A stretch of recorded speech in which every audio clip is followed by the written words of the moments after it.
Hello everyone again. In our previous video, we talked about our organization's identity and who we are. Now it's time for the other side of the coin. Who are you talking to? Who are you trying to reach and attract to your organization? And who do you want to create a bond with? The answer to these questions is your target audience. It's a specific group of people with shared characteristics who are most likely to be interested in your services or content. The brand values, mission, strategies that we spoke about in previous parts are really important here to really nail defining your target group. Because once you identify your brand, who you are, you have to now consider for whom it could be useful for. Your target group. Maybe you're trying to attract youth who live in a rural area in Spain. Maybe it's teenagers in Bulgaria, professional trainers with years of experience, or seniors who don't really know how to use technology much. This information is very important, not to define who you are again, but rather determine how you shape your content and how you promote your services. If you still don't know where to start, you can start by creating personas. Personas are fictional characters created to make a visualization of the target group we aim for. We create super detailed descriptions of them. And while they're not real people, they are, as much as possible, based on real data and interviews. Creating personas will help you understand your target audience's needs, experiences, behaviors, and goals, and where and how can you serve them, how and where you come in the story. So let's start. Who are you targeting through your organization's activities? I suggest that you put your activities together in groups and define for which groups you're offering them. For example, let's say that you are mainly organizing youth exchanges for European youth aged 18 to 30. How would you describe the people you want to attract? What are their main characteristics? How would you talk to them if you were able to make a face-to-face campaign for your project? Now, create an imaginary person to represent this target group. I like to also name them to make them feel even more real and give them as much more details as I can to make them feel like they are real people. While creating personas, you need to think about some specific things. How old are they? Where do they live? Is it rural, suburban, urban? What are the situations they're like? The languages that they speak, in which level of proficiency in each of their languages, and which language should I use in order to reach them more effectively. Their profession also, are they working full-time? Are they working part-time? Are they retired? Or maybe they're still students? And something else here important is their goals. What are their life goals? What prevents them from achieving their life goals? This is very important for us as organizations. But also their needs, their behaviors. Are they using social media? How? Which platform do they like the most? How they interact with each platform? And how can we communicate with them through these platforms? Also, we need to consider the interests. What are their interests outside of work or study? And most importantly, their challenges. What are their biggest challenges outside of work? Like health, family, home, everything. How they are handling them now and how they would ideally be handling them. And to show you something tangible, I want to show you the personas that we use in Res Cooperativa. So these are the two personas that we use in Res Cooperativa. One is Dimitra Adoniadou, and she's a Greek youngster. She's a fourth-year university student. She's not so happy with her studies though.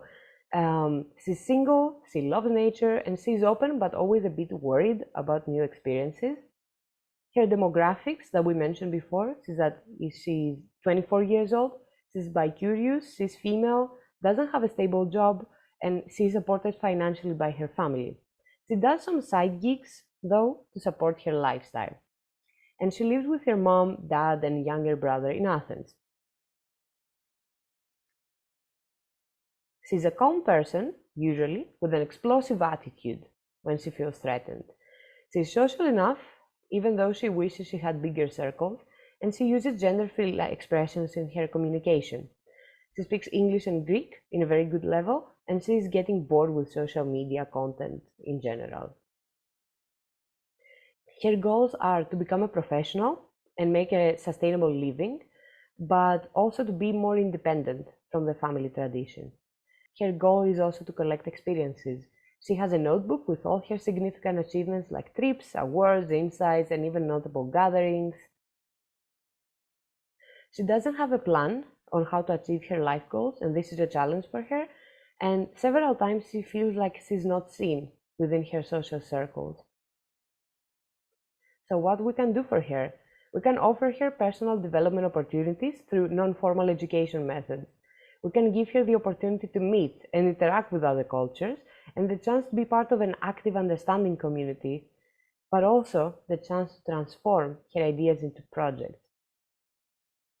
Real quotes that she uses are, "I heard that my cousin traveled through Erasmus, but I still don't understand what this is and how it works, and where to look. How can I find the correct opportunity for me?"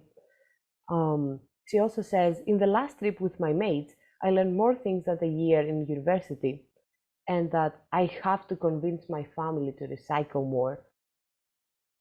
Common objections that she has is that there are too many learning projects out there, so she will choose a project in a fanciest country, that she thinks it's expensive to do it, that she doesn't have so much time to dedicate, and that she heard that some people had boring or bad experiences.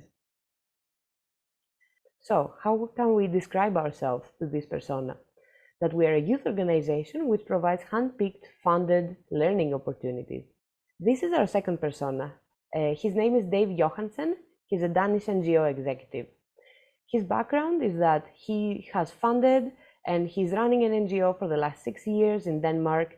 He developed an NGO after he got hooked after participating in Erasmus Plus project. He's married and he has a young daughter who is 2 years old. His demographics are that he is 37, he's male, he's an NGO leader, he has a dual household income of 70K per year, and lives and works in the second biggest town of his country.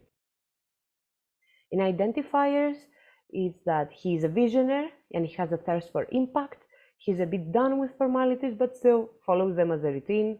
Speaks Danish and English on a very good level as well, and he likes clarity and gets bored with people with confusing messages and ways of communicating. In his life goals is that he's very busy with the financial stability of his personal and professional life. He wants to develop a meaningful project for his organization, and a project that will bring impact and support his personal vision in the world. In his challenges is that he's tired of unsuccessful or meh partnerships in several projects, and that he's bored with doing things because this is the way projects work, and he's looking for new and alternative ways to achieve his personal mission and vision. What can we do for Dave?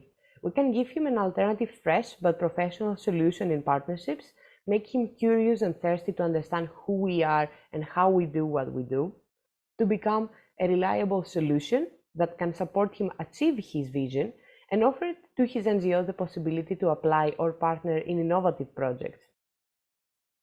Real quotes that he uses are, "I am done with Erasmus Plus projects that happen just for the money. I want to work smarter because my family is growing and I want more time with them. My next project has to be different from my past projects, and that my wife keeps telling me to change my career, but I don't know if I can make it happen." Common objections that Dave has is that there are many partners that he knows, and how can he trust a new one? That he has tried Greek organizations but did not manage to find a reliable one. That he sees that we are involved in many projects and he's afraid that we cannot handle it, and that we are fairly young. We're 2 years old and now going to 3. So how can we talk about ourselves today? We can describe ourselves as a social cooperative enterprise focusing on changing the non-formal scene education through innovative methods. So these are our ROES personas, who we are addressing. But why do I need to make an entire fictional character to represent a target group, I hear you asking? It's because we can bring them this way in our minds much more clearly and much more efficiently when we want to make decisions about our communications. For example, we had a conversation just a few weeks ago in our office in ROES where we didn't know if we should post something in English, Greek, or both. We knew, though, that we were addressing both our personas. who speak English as a common language in a very good degree. So we came to a conclusion much quicker and decided to proceed according to it. Something I want to highlight here, though, is where personas fail. And personas fail only when they are not based on proper research on target groups, but on assumptions and general knowledge. For personas to succeed as a communication strategy, your target audience data should be based on research and not a gut feeling. Read about them, talk to them, get in their shoes, find out and empathize with who they are and their struggles. So, I want to challenge you again. Looking at the examples we provided, create a persona which embodies the characteristics of your target group for your potential future organization or the one that you work for right now. You can check out the description box below for a step-by-step guide on how to research and build your own personas from scratch. I want to leave you with 2 tips. 1, you can get advice from real people. And a quick way to do that is to create a survey with standardized questions to find exactly what do you want to use in your research. 2, don't choose more than 1, maximum 2 personas. If you choose 2, there has to be a very solid reason as to why. Just like our personas Dimitar and Dave that are very, very different. If you find similarities between your personas, see if you can merge them as one. And remember, you cannot do everything for everyone, but you can do a lot of good work for some people when you focus your energy to them. Bye everyone, see you on the next video.